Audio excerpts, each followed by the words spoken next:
Hello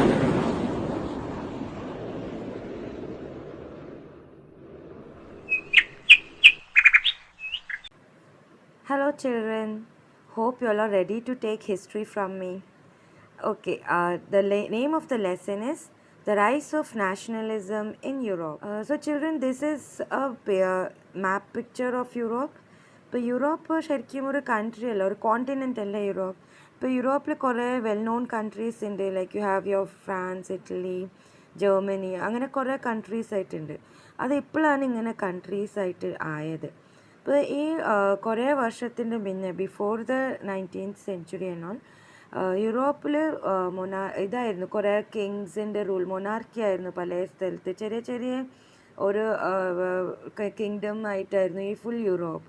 അപ്പോൾ എങ്ങനെയാണ് യൂറോപ്പിൽ നാഷണലിസം വന്നത്? As a whole we are going to study in this lesson. Otherwise, when we talk about Indian nationalism, we are not talking about the nationalism, how it came to entire of Asia. As a country alone, India we will talk.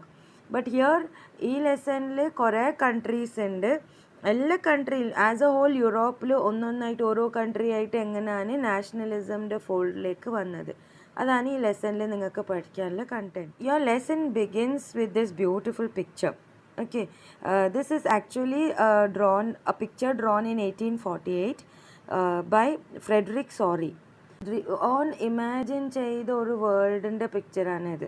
അപ്പോൾ അവൻ്റെ ഇമാജിനേഷനിൽ ഈ പിക്ചറിന് utopian vision എന്ന് പറയും. Utopian വിഷൻ്റെ അർത്ഥം എന്താ?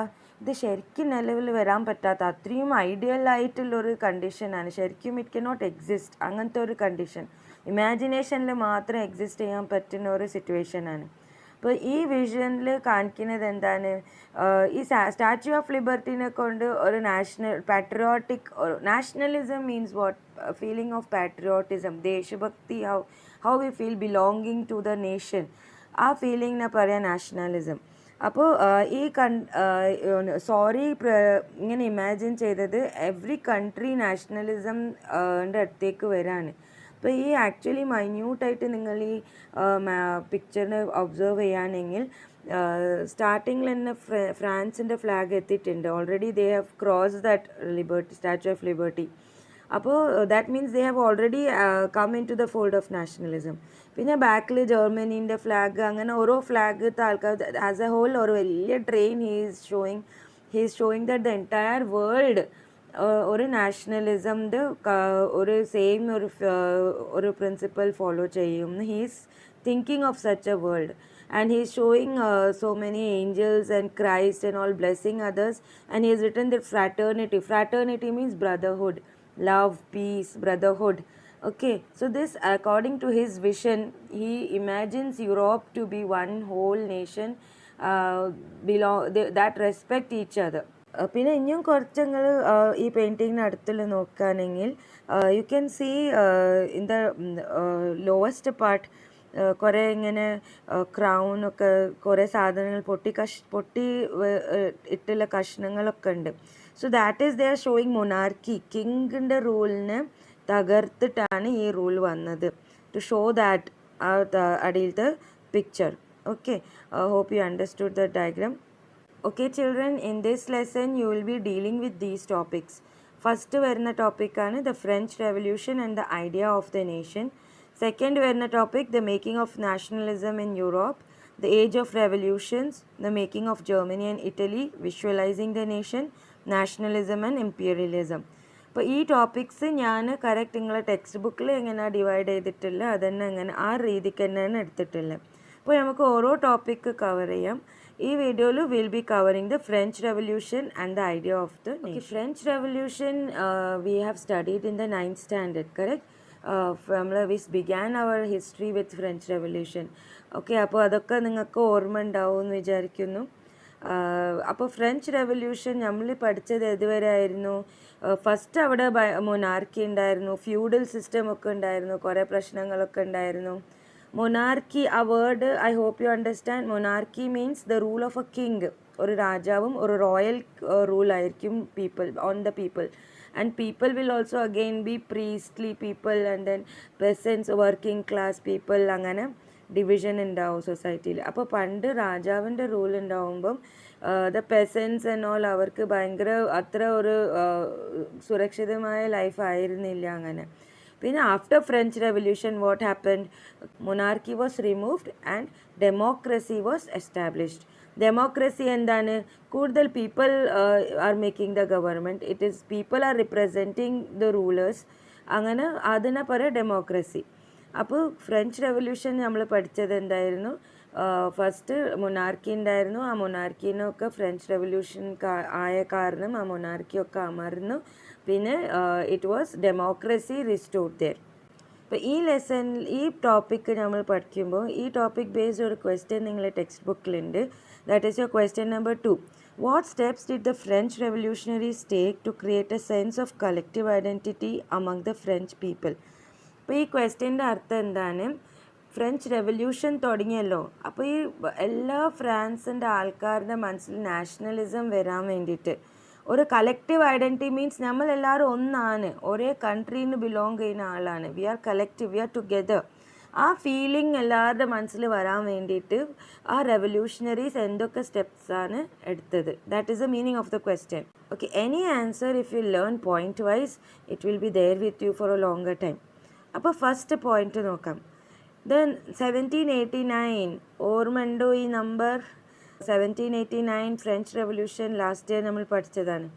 The 1789 French Revolution was the first clear expression of nationalism.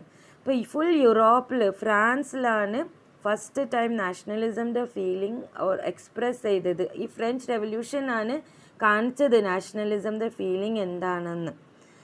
They popularized the ideas of la patrie, the fatherland, and les citoyens, the citizen, that brought the feeling of a united community. അപ്പോൾ ഇത് ഈ point ഒന്ന് മനസ്സിലാക്കാം. അവർ among the people in France, there was a feeling in them, this is our fatherland. How India we say motherland, Bharat Mata we say, no? Motherland, we call our country motherland. They used to call their country fatherland. Okay, so that feeling was there in them. That this country is their fatherland and they are the citizen of the country. So no matter which whatever religion you believe in or whatever your way of life is, you are the citizen of France, I am the citizen of France. So we are one. We are one under this nation. So that feeling that we are a citizen of this country or this country is our fatherland, that these revolutionaries, they spread this feeling. Okay, ഇതിൽ ഫ്രഞ്ചിന് അവർ use ചെയ്ത വേർഡാണ് ലാ പാട്രി and ലേ സിറ്റോയൻ.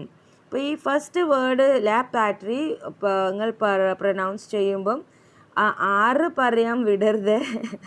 ഭയങ്കര അപകടമാണ് ആ 6 pronounce ചെയ്തില്ലെങ്കിൽ. Okay, next point നോക്കാം. A new French flag, the tricolor, was chosen.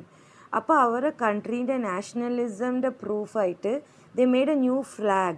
This was a tricolor. French flag they used the 3 colors, blue, white and red. They used to call it the tricolor. അപ്പോൾ this was a symbol of unity. ഇപ്പോൾ എവിടെ ഏത് ഗ്രൂപ്പിൻ്റെ ആയാലും you have one flag that shows you all are under one country. അപ്പോൾ ആ feeling they spread. Elections were held and democracy was established. ഇപ്പോൾ French revolution വന്നപ്പം എന്തായി? മൊണാർക്കി ഫുൾ പോയി. ഇപ്പോൾ കിങ് രാജാവും അങ്ങനെ ആയിട്ട് ആരുമില്ല. ഇപ്പോൾ എലക്ഷൻ നടത്തിയിട്ട് we will choose our who is going to rule us. അപ്പോൾ ദാറ്റ് വാസ് കോൾഡ് ഡെമോക്രസി. അപ്പോൾ ഫ്രഞ്ച് റെവല്യൂഷൻ എന്തായി? Established democracy. In the name of the nation new hymns were composed, oaths taken and martyrs commemorated. അപ്പോൾ അവരവരുടെ നേഷന് വേണ്ടിയിട്ട് എന്തൊക്കെ ചെയ്ത്? പുതിയ ശ്ലോകങ്ങൾ എഴുതി. ഹിംസ് മീൻസ് ശ്ലോകങ്ങൾ. we say no sare jahan se acha hindustata hamara, like that they had their own slogans for their country France. And a new pledge was their oaths they used to take, and their martyrs whoever lost their lives for the sake of the nation, their message was spread wide and everybody respected them. Uniform laws for all citizens were formed. They saw to it that all the citizens can exercise same law. There is no rich or poor on the basis of their color or race. They didn't distinguish people. Everybody was considered as same. Internal customs duties were abolished. അപ്പോൾ first കുറേ ഒരു France തന്നെ ഉള്ളിൽ തന്നെ കുറേ ചെറിയ ചെറിയ കഷ്ണമാകുമ്പം ഒരു സ്ഥലത്ത് നിന്ന് മറ്റേ സ്ഥലത്തേക്കൊക്കെ ട്രേഡ് ചെയ്യുമ്പം കുറച്ച് കസ്റ്റം ഡ്യൂട്ടിയൊക്കെ കൊടുക്കേണ്ടി വരികയും അപ്പോൾ ഈ ഫുൾ ഒരു കൺട്രി ആയി മാറിയപ്പം ഉള്ളിൽ ഇൻറ്റർണൽ കസ്റ്റം ഡ്യൂട്ടീസൊക്കെ ഫുള്ളി അബോളിഷ് ചെയ്തു ഈ French revolutionaries. A uniform system of weights and measures was adopted. അപ്പോൾ എല്ലായിടത്തും നിങ്ങൾ എവിടെ പോയാലും അവർ യൂസ് ചെയ്യുന്നത് വെയ്റ്റ് മെഷർ, ബിസിനസ്സിന് വേണ്ടിയിട്ട് തൂക്കം നോക്കാൻ യൂസ് ചെയ്യുന്ന ഇൻസ്ട്രുമെൻറ്റ് യൂണിഫോം ആയിരിക്കും. എന്നിട്ട് അതിൻ്റെ യൂണിറ്റ്സ്, ഇപ്പോൾ ലെങ്ത്ത്, ഒരു തുണി വിൽക്കുകയാണെങ്കിൽ ലെങ്ത്ത് മെഷർ ചെയ്യുകയാണെങ്കിൽ 1 മീറ്റർ. ഇപ്പോൾ ഫ്രാൻസിൽ എവിടെ പോയാലും 1 മീറ്ററിൻ്റെ ലെങ്ത്ത് 1 മീറ്റർ സെയിം ആയിരിക്കും. അപ്പോൾ ഓരൽസ് ഗ്രാംസ് ആയിരിക്കും സെയിം യൂണിറ്റ്. പണ്ട് അങ്ങനെ അല്ലായിരുന്നു, ഓരോ സ്ഥലത്ത് വേറെ വേറെ യൂണിറ്റ്സാണ് അവർ യൂസ് ചെയ്യുക. അപ്പോൾ ഒരു സ്ഥലത്ത് നിന്ന് ബിസിനസ് ചെയ്ത് അടുത്ത സ്ഥലത്തേക്ക് പോകുമ്പോൾ അതൊക്കെ കുറച്ച് പാടായിരുന്നു. അപ്പോൾ this was one very good thing they did, that they made A uniform system of weights and measures. French was made the common language of the nation. ഇപ്പോൾ പാരീസിൽ സംസാരിക്കുന്ന മാതിരി ഫ്രഞ്ച് ഫുൾ കൺട്രീൻ്റെ കോമൺ ലാംഗ്വേജ് ആക്കി മാറ്റി. So they all had one common feeling, okay, we belong to France, we speak French. They decided to help the Jacobin clubs in other parts of Europe to spread the idea of nationalism. ഈ പോയിൻ്റാണ് കുറച്ച് നമുക്കൊന്ന് മനസ്സിലാക്കാനുള്ള point. ഇപ്പോൾ ഫ്രാൻസിൽ ഇങ്ങനെ nationalism ഒക്കെ ഒരു ഫീലൊക്കെ ഡെവലപ്പ് ചെയ്തപ്പം ഫ്രാൻസിന് ചുറ്റുള്ള മറ്റ് യൂറോപ്യൻസ് കൺട്രീസൊക്കെ, അപ്പോൾ അത് കൺട്രി ആയിട്ടില്ല, യൂറോപ്പ് ബിലോങ് ചെയ്യുന്ന സ്ഥലങ്ങളൊക്കെ ഫ്രാൻസിനെ നോക്കി ദേ യൂസ് ടു ഫീൽ നമുക്കും ഇങ്ങനെ ഒരു കൺട്രി ആയാൽ മതി എന്നൊക്കെ. അപ്പോൾ അവിടുത്തെ ഈ ഫീലിങ്ങുള്ള ആൾക്കാർ ചെറിയ ഒരു ഗ്രൂപ്പ് സംഘടനകൾ ഉണ്ടാക്കി. And they use to call their clubs as Jacobin clubs. അപ്പോൾ ഇങ്ങനത്തെ ജാക്കോബിൻ ക്ലബ്സ് കൂടുതൽ യൂറോപ്പിൽ വരാൻ തുടങ്ങി. അപ്പോൾ ഈ ഫ്രാൻസ് എന്താക്കി, ഓക്കെ നമ്മളെ കൺട്രിയിൽ നാഷണലിസം വന്നല്ലോ, അപ്പോൾ ഈ ഐഡിയ നമ്മൾ എല്ലായിടത്തും സ്പ്രെഡ് ചെയ്യണം. അപ്പോൾ ഈ ഫ്രാൻസ് എന്താക്കി, ഇപ്പോൾ അവരുടെ കൺട്രിയിൽ നിന്ന് ഈ ജാക്കോബിൻ ക്ലബ്സിന് ഹെൽപ്പ് ചെയ്യാൻ തുടങ്ങി. ഈ നാഷണലിസത്തിൻ്റെ ഐഡിയ പറഞ്ഞു കൊടുക്കാനും പിന്നെ എങ്ങനെയാണ് ഇതെന്തൊക്കെ ഇതിൻ്റെ ബെനിഫിറ്റ്സും കാര്യങ്ങളൊക്കെ പറഞ്ഞു കൊടുക്കാൻ ദേ started helping the Jacobin clubs in other parts of Europe. അപ്പോൾ ഇത് ഭയങ്കര ഒരു കീ കണ്ടീഷനാണ് ഫ്യൂച്ചർ ഡെവലപ്മെൻറ്റ്സ് മനസ്സിലാക്കാൻ. ഇതൊരു ഭയങ്കര കീ കണ്ടീഷനാണ്. ഫ്രാൻസ് എന്താക്കി, അടുത്തുള്ള യൂറോപ്പിലേക്ക് അവരുടെ ആർമീനെ വരെ പറഞ്ഞയക്കാൻ തുടങ്ങി. എന്തിനാ, അവരെ സപ്പോർട്ട് ചെയ്യാൻ, ജാക്കോബിൻ ക്ലബ്സിനെ സപ്പോർട്ട് ചെയ്യാൻ വേണ്ടിയിട്ട് ഫ്രാൻസിൻ്റെ ആർമീനെ വരെ അടുത്ത കൺട്രീസിലേക്ക് അപ്പോൾ ഈ ജാക്കോബിൻ ക്ലബ്സ് ഉള്ളതുകൊണ്ട് ഫ്രാൻസിൻ്റെ ആർമിക്ക് അവിടെ ഈസിയിലായിട്ട് പോവാം, അവർ സപ്പോർട്ട് ചെയ്യുക അവരെ. അപ്പോൾ അങ്ങനെ France started to spread the message of nationalism to the rest of the world. അപ്പോൾ ഈ question is a textbook question. There are 10 points.